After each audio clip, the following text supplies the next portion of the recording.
Здравствуйте! Вы на моем рукодельном канале, с вами Любовь. Думаю, по названию видео вы поняли, пошива изделия не будет. Сегодня постараюсь ответить на вопросы, которые встречаются в комментариях под моими видео чаще всего. Покажу, как шить просто, и при этом не потерять качество пошива, а наоборот улучшить его, сделать более профессиональным и красивым. Покажу свое последнее приобретение. Расскажу историю своих сомнений и покажу, почему я не жалею о своей покупке. Итак, вопрос, который встречается чаще других. На какой машине вы шьете? Я часто шью из плотных тканей, стачаю несколько слоев вместе. И некоторые мои зрители просто уверены, что сделать это можно только на промышленной машине. Думаю, это не совсем верное утверждение. Швейные машины делятся не только на бытовые и промышленные. Бытовые машины бывают для пошива тонких и деликатных тканей. Их еще называют белошвейками. А есть универсальные. Вот они как раз и могут справиться с разными видами тканей. И при покупке машины это нужно обязательно учитывать. На этой машине я шью не очень давно, и я ее не покупала. Мне ее подарил мой подписчик. Сейчас хочу воспользоваться случаем и выразить свою безмерную благодарность. Станислав, большое вам спасибо за подарок. Если бы не вы, я бы еще долго шила на своей чайке. Как видите, машина не совсем современная, но очень надежная. Я стала счастливым обладателем швейной машины ПФАФ. Она обеспечивает идеальное качество всех операций в процессе обработки самых разнообразных тканей, от тонкого шелка и трикотажа до плотных джинсовых тканей в несколько сложений. Стандартные операции расширены оверлочными, декоративными и трикотажными строчками. Их всего 24 плюс петля автомат. Максимальная длина зигзага 5 мм. С помощью этого регулятора можно выбрать любую операцию. Это регулятор длины стежка и реверс. Присутствует подсветка рабочей зоны. Челнок в машине горизонтальный. Встроен нитковдеватель. Для меня это важная опция. И единственный недостаток, который я нашла в процессе эксплуатации. В этой модели не предусмотрен дополнительный подъем лапки. Этого мне не хватает, особенно при стежке объемных изделий. Как часто я чищу свою машину? Я часто шью изделия из мебельных и других плотных тканей с ворсом, поэтому стараюсь чистить после каждого проекта. Делать это несложно. Снимаю игольную пластину и кисточкой чищу зубцы транспортера. Здесь всегда собирается больше всего ворса и пыли. Затем чищу шпульное гнездо и дно шпульного гнезда. Собираю все в обратном порядке.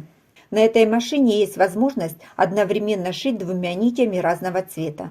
Я редко пользуюсь этой опцией. Но когда при пошиве использую несколько цветов ниток, я подготавливаю шпульки, одеваю их на второй держатель катушки, фиксирую нитесмоточной шайбой.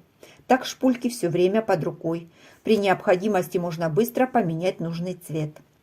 Когда пошив заканчиваю, шпульки храню вот в таких приспособлениях. Это разделитель пальцев для педикюра. Забрала его у своих девчонок. Вставляю. Конец нитки надежно фиксируется и хранится все в полном порядке. Распутывать каждый раз ничего не приходится.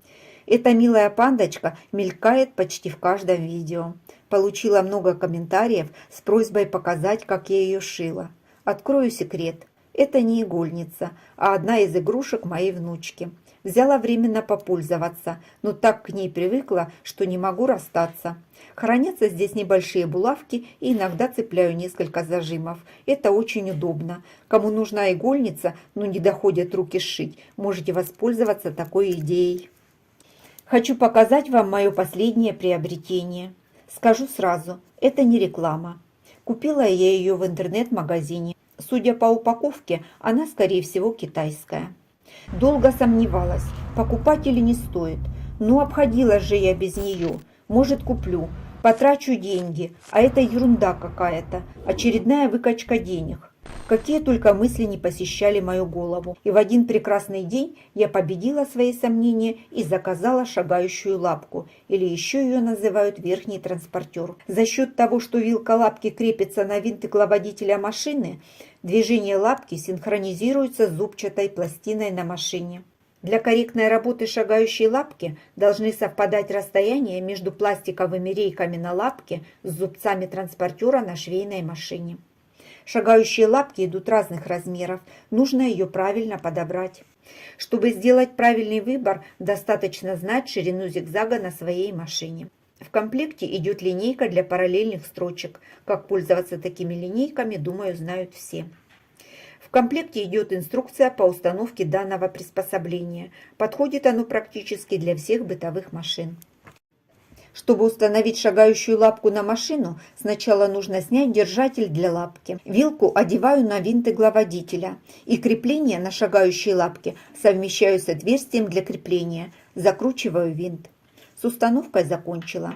Опускаю лапку, проверяю, совпадают ли транспортеры на обоих устройствах. Ширина зигзага на моей машине 5 см, соответственно, я заказывала такую же ширину шагающей лапки. Для образца взяла мебельные ткани на трикотажной основе. Шить такие ткани сложно. Они все время хотят куда-то убежать или растянуться относительно друг друга. Шить нужно на средней скорости, спешить не надо. Вот смотрите результат. Вначале ничего не сдвинулось. Строчка равномерная по всему образцу. И в конце тоже все совпадает. Шагающая лапка обеспечивает дополнительный прижим и продвигает ткань сверху, способствуя ее равномерной подаче.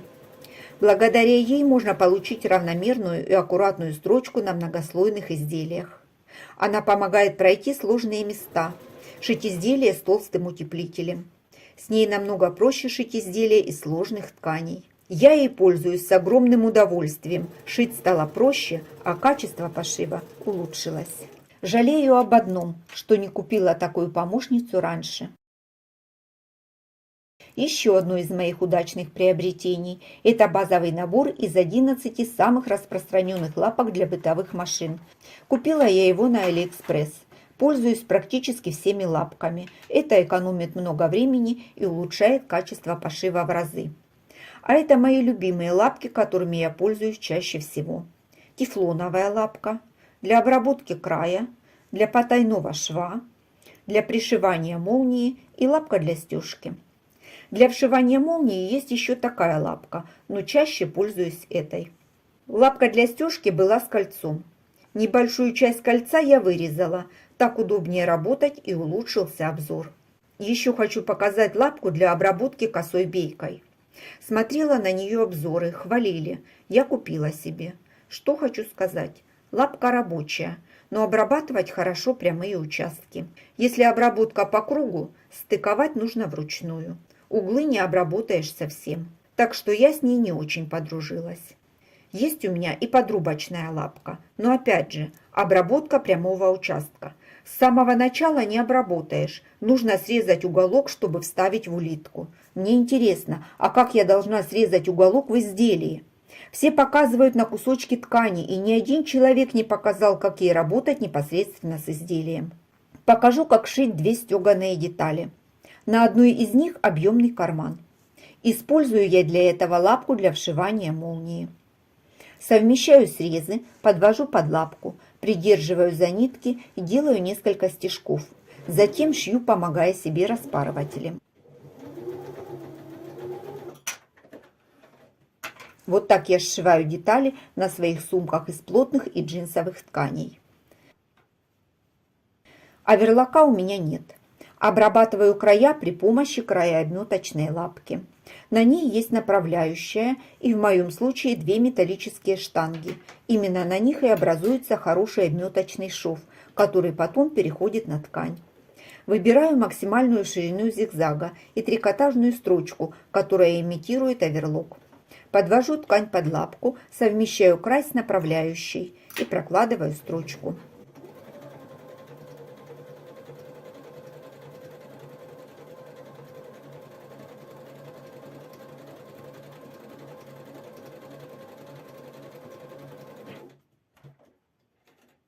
Получается вполне приличная обработка края. И еще одна строчка, которую я использую. Хороши эти строчки тем, что они одновременно стачают две детали и обрабатывают край. Если обрабатывать край зигзагом, предварительно детали нужно сшивать. И еще покажу лапку для потайного шва. Ей я пользуюсь очень часто. Она помогает выбрать припуск нужного размера и проложить строчку на одинаковом расстоянии от края. Ей даже можно шить некоторые виды трикотажа, она не сильно растягивает ткань. Еще эта лапка помогает прокладывать строчки на одинаковом расстоянии от шва. Колесиком можно точно отрегулировать нужный размер. Строчек можно прокладывать несколько на нужном расстоянии. Работает это на любых видах тканей. В заключение хочу сказать, что использование дополнительных лапок и аксессуаров действительно упрощает работу и улучшает качество пошива.